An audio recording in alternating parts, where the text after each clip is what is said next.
मध्य प्रदेश में एक जिला है, अपने ही मध्य प्रदेश में, शिवपुरी, शिवपुर जिला में एक जगह है करहरा। आहा, वहां की कथा हमें सत्य घटना याद आई। पूज्य श्री अयोध्या वाले विनीत बिहारी दास जी महाराज जी ने कहा, आहा, करहरा गांव में एक मंदिर था फूटा। वहां एक पुजारी जी रहते थे मंदिर में, बड़े सीधे साधे महात्मा थे। उनका नाम था रज्जब दास। क्या नाम था? बोलो बोलो। देखना भगवान कितने सरल हैं। एक महात्मा रहते थे रज्जब दास।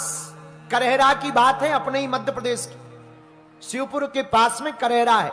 वहां की घटना है, आज भी वो घटना प्रचलित है वहां। आहा, रज्जब दास पुजारी जी थे। एक बार एक महात्मा गए, छत के ऊपर बैठ गए। छत के पीछे में एक खंडर सा मकान पड़ा था। पुजारी जी की रोज आदत थी छत पर चढ़ करके आरती करते। तो एक महात्मा ने रज्जब दास से पूछा कि सामने की नदी की ओर आप आरती क्यों करते हो छत पर चढ़कर? तब उन्होंने एक घटना बतलाई, सत्य चर्चा भगवान के स्वभाव पर। हा हा, बोले भैया, इसी करहरा में, इसी मंदिर के पीछे एक सिठानी रहती थी। उसका काम था, विधवा थी, सिठानी थी गांव की। उसका काम दुकान लगाना था, मगोड़ी पकौड़ी बना करके बेचना।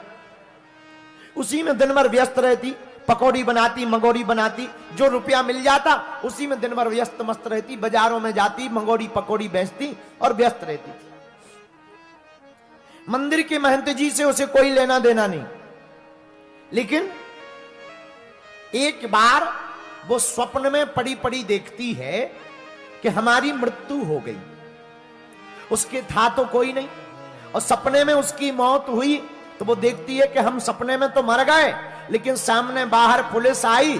पुलिस ने ताले तोड़ करके हमारी पूरी संपत्ति को छीन लिया, हमारा दाह संस्कार भी ठीक से नहीं किया, और हमारी पूरी कमाई हुई संपत्ति राजकीय शासन के खाते में चली गई। तो जो सिठानी थी ना, उसने विचार किया, जागी। जब उसे जागी तो पूरा सपना याद रहा। तो उसने तुरंत जाकर उसी मंदिर में जहां राम ठाकुर जी रहते थे, कृष्ण भगवान का मंदिर था, ठाकुर जी का, राधा कृष्ण का, वहां पर जो महंत रहते थे, उन महंत के पास जाकर के बोली, महाराज, हमारी जितनी संपत्ति है हम ठाकुर जी के नाम करना चाहते। वो अपनी पूरी संपत्ति को मंदिर के ठाकुर जी का नाम कर दिया, और वहीं मंदिर में रहकर झाड़ू लगाने लगी। जो आंखें दिन भर ग्राहक की प्रतीक्षा में रहती थी, अब वो गोविंद के दर्शन करने लगी। जो हाथ दिन भर प्याज से और पकौड़ी के बेसन से सने रहते थे, अब वो संतों की चरणों की धूली बुहारती मंदिर में, और उस धूली को अपने मस्तक पर लगाने लगी। आहा, समय का बड़ा खेल। महंत जी बहुत ही कंजूस टाइप के थे। तो वो क्या करते थे, रोज भगवान को लड्डू का प्रसाद लगाते थे। लेकिन सिठानी ने पूरी संपत्ति दी, तो रात को एक गिलास दूध और एक लड्डू सिठानी को दे देते, लो तुम भी पी लो, तुमने संपत्ति दी है, खा लो। सिठानी रोज दूध पिए।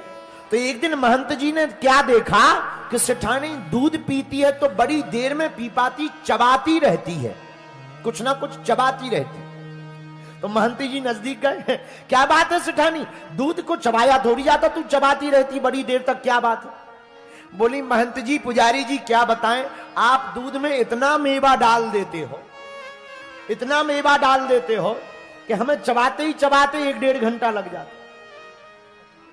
महंत जी ने सोचा कि हम तो एक भी काजू तक नहीं डालते, लगता है भंडार घर खुला है, ये चोरी कर लेती होगी, चोरी कर लेती है और डाल लेती है, बहाना बना रहे। तो दूसरे दिन महंत जी ने क्या किया, ताला लगा दिया भंडार घर का। लेकिन दूसरे दिन जब वो खाने बैठी तो दाल में खूब घी पड़ा है। तो सिठानी से पूछा, ये घी कहां से आया? बोले महाराज आप कैसी बात करते हो, अभी अभी आप ही तो डाल गए, थोड़ी देर पहले आप ही तो घी डाल गए और हम मना करते रहे। महंती जी बोले हम तो आए नहीं, लेकिन जैसे ही मंदिर में गए तो क्या देखते हैं, भगवान के हाथ के कुर्ता की बाह में घी लगा हुआ है। पुजारी जी ने सोचा आरती का लग गया होगा, आरती का लग गया होगा, कुर्ता उतार दिया, अलग रख दिया, दूसरा पहना दिया। अब मन में सोचने लगे पुजारी जी कि भाई दरवाजा बंद है, भंडार घर बंद है, पर ये घी और मेवा निकाल कैसे लेती है? लगता है ये हमें लगता है कि जो है ये चोरी करती है, इसने कोई दूसरी चाबी बना रखी। अब क्या करने लगे, रातों भर वो पुजारी जी जगने लगे। अब देखते हैं कितने बजे ये चोरी करती। रातों भर जागे, रातों भर जाग करके देखें, लेकिन कुछ मिले ही नहीं। लेकिन एक दिन पुजारी जी ने, महंती जी ने देखा क्या, भगवान की उंगलियां घी में सनी हुई हैं। अब समझ गए कि इनकी ही लीला है। पुजारी जी सीधे साधे थे, भगवान के पास जाकर खड़े हो गए और कृष्ण भगवान से बोले मंदिर में ही, द्वापर के छलिया, भगवान से शिकायत करके बोले द्वापर के छलिया, अब लो यह छैलपन की छचोरी छूटी नहीं। धन्य है छलिया, तुम द्वापर में भी यही काम करते रहे, कलयुग में भी कर रहे। द्वापर के छलिया, अब लो यह छैलपन की छचोरी छूटी नहीं। काहू को काज बने बिगड़े, ब्रजराज तेरी बरजोरी छूटी नहीं। बाल सिंहासन पे पूज के भयो, ठाकुर हूं पे ठगोरी छूटी नहीं। और नित्य यही चित्त में खटके, चित चोर तेरी चोरी छूटी नहीं। तुम्हारी चोरी आज भी नहीं छूटी, द्वापर में भी चोरी करते रहे, अब भी चोरी कर रहे। क्या किया जाए? भगवान रोज मेवा डाल दें, रोज घी डाल दें। तो महंत जी ने सोचा एक काम करें, ऐसे ये डालते रहेंगे तो मेवा बढ़ा जाएगा, खत्म हो जाएगा। और कभी कार्यक्रम होगा, कोई संत महंत आएंगे तो खाने को ही नहीं मिलेगा। एक काम करो, सिठानी को ही भगा दो। लेकिन अब सिठानी जाएगी कैसी, संपत्ति दी है, ऐसी जा नहीं सकती। कोई कलंक लगाओ। पुजारी जी ने सोचा कोई कलंक लगाओ। क्या कलंक लगाया जाए? तो कुछ गांव की स्त्रियां मंदिर से बाहर निकली, उनसे झूठा कह दिया पुजारी जी, अरे सुनो, तुम्हें पता है हमारे मंदिर में जो सिठानी रहती है उसने खसम रख लिया है। जो हमारे मंदिर में सिठानी रहती है उसने खसम रख लिया बुढ़ापे में। अच्छा, सही वाली बात प्रचार करने में तो जिंदगी निकल जाती है, तब भी नहीं होता। ऐसी उल्टी सीधी बात तुम काऊ के कान में झूठी बोल दो, 3 मिनट में पूरे इंदौर में फैल जाएगी। ये सिद्धांत है आदमी का। आदमी बहुत खतरनाक है भैया, और इंदौर के लोगों का तो और क्या कहना। इंसान बड़ा खतरनाक है। अच्छी बात बता दो, बागेश्वर महाराज जी ने कल घोषणा की थी कि इंदौर में नाइट क्लब बंद हो जाए, नाइट वाला सिस्टम बंद हो जाए। किसी ने नहीं फैलाया होगा, लेकिन अभी हम कह दे में फलाने जी का टाका इलू इलू फलानी से चल रहा। दूसरे दिन दुकान दुकान पे चर्चा हो जाएगी, हैं बागेश्वर महाराज ने बता दिया। तो बुरी बात है भैया, बहुत जल्दी फैल जाती। बोलो सीताराम। तो जैसे ही सेठ जी सिठानी के बारे में पुजारी जी ने कहा गांव की स्त्रियों से, अरे पता है तुम्हें ये जो सिठानी रहती ना, इसने खसम राख रखो। अब तो गांव में हल्ला मच गया। जो सिठानी को देखे सो हंसे, कोई बोले कुछ ना पर हंसे। तो एक दिन एक स्त्री से सिठानी ने पूछा कि लोग हमें देखकर हंसते क्यों? तो उस स्त्री ने कहा कि हमने सुना है तुमने किसी को पति बना लिया बुढ़ापे में। अब सिठानी रोने लगी। बोले ये किसने कहा? बोले महंत जी ने कहा। अब रोने लगे। जब रोने लगे तो क्या किया जाए? स्त्री वो सेठानी रोने लगी। उसने एक काम किया कि निपटारा करवाया जाए। ऐसे छोड़ के जाएंगे तो कलंक सत्य माना जाएगा, मुंह नहीं दिखाएंगे तो हम पर आरोप सिद्ध हो जाएगा। तो उसने पूरे गांव को बुलाया कि हमारा निपटारा कराओ, हमारा निर्णय कराओ, हमने किसको रख रखा है। पूरा गांव जुड़कर मंदिर आया। बिल्कुल सत्य बात बता रहे हैं आप। जब पूरा मंदिर जुड़कर के पूरा यहां पर मंदिर में आया तो पुजारी जी ने देखा, भैया आज तो इतनी भीड़, हे भगवान इतनी भीड़ काहे को आई? पुजारी जी ने पूछा गांव वालों से, क्या बात है, आप लोग आए क्यों? तो गांव वाले बोले, सेठानी का निर्णय करो, आपने कहा था इसने खसम रख रखा है, प्रमाण दो, ऐसी बातें नहीं चलेंगी। अब पुजारी जी फंस गए, प्रमाण देवे क्या? तो पुजारी जी को वो कपड़ा याद आ गए, सोई सब ठाकुर जी की पोशाकें उठाकर पटक दी। बोले ये देखो। गांव वाले बोले ये कौन सा प्रमाण है, ये पोशाकें कौन सी प्रमाण है? तो बाएं पकड़कर कुर्ते की दिखाई, ये देखो घी लगा है, उंगलियों में घी लगा है, पोशाकों में घी लगा है। तो गांव वालों ने कहा कि घी लगने से इसके खसम का क्या प्रमाण है? तो पुजारी जी हाथ जोड़कर बोले, भोजन में नित्य घृत उठाकर स्वाकर सोलेत, भरी भरी देत या भगतनी को थारी जू। भैया रोज तो इसे घी खवाते हैं, रोज इसको मेवा खवाते हैं भर भर के थाली। भोजन में नित्य घृत उठा स्वाकर सुकर सोलेत, भरी भर देत या भगतन की थारी जू। और कैसी प्रतीत विनीत अब करावे हम, खसम बनाए या बन्नी ने बिहारी जू। बोले इसके खसम का नाम क्या? सोई पुजारी जी हाथ उठा करके बोले, भैया इसका खसम कोई और नहीं, ये बिहारी जी ही इसके खसम है। सबकी आंखों से आंसू आ गए।